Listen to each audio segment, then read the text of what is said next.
You likely checked your bank account today, or maybe you have a few bills folded in your wallet. And for those pieces of paper, or those digital numbers glowing on a screen, you would gladly trade hours of your life. We do it every single day. We exchange our actual, physical labor for access to these numbers. But if you strip away the context, that paper is practically useless.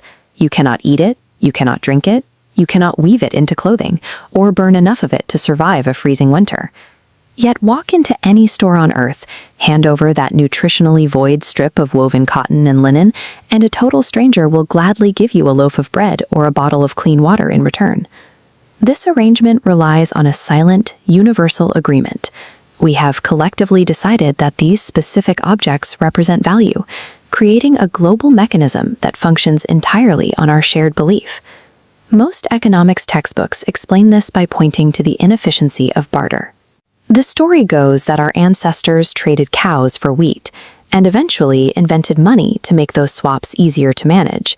The anthropologist David Graeber spent years scouring historical records and observing indigenous societies, looking for any evidence of cultures that actually relied on this system of direct one-to-one barter. He found that no such society has ever been documented. Every culture ever studied by researchers used an economic system far more complex than simple swapping. This leaves us with a significant historical question. If our ancestors weren't trading cows for wheat, what were they doing? And what specific problem was currency actually designed to solve? Imagine a small community of ancient hunter-gatherers. When a hunting party brings down a large animal, they have an immediate abundance of meat that will spoil long before their own families can eat it. They share the surplus with the rest of the camp as a strategy for long-term survival. In a world without refrigeration, sharing is the only way to distribute the risk of scarcity. The family you feed today is the family who will feed you next month when your own hunt fails. This constant sharing creates a web of mutual obligations.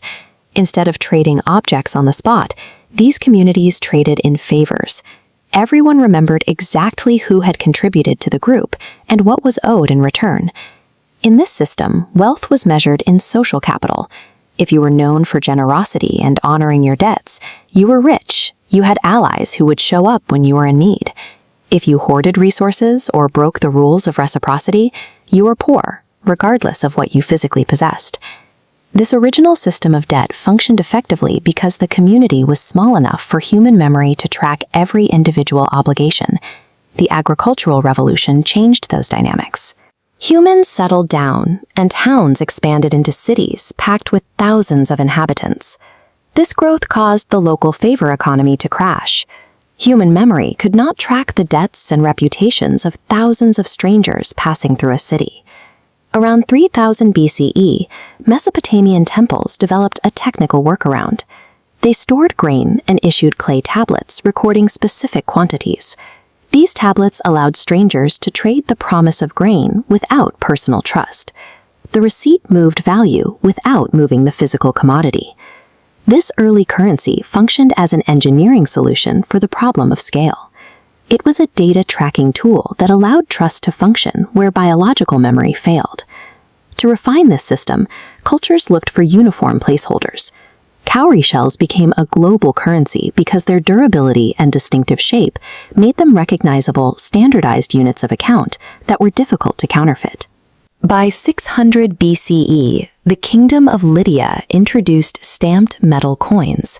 The royal seal certified the exact weight and purity of the metal, removing the need to weigh and assay the material for every transaction. This shift centralized the power to define value. By controlling the mint, governments gained a direct influence over every economic interaction within their borders, as trust in the issuing authority replaced trust in the individual.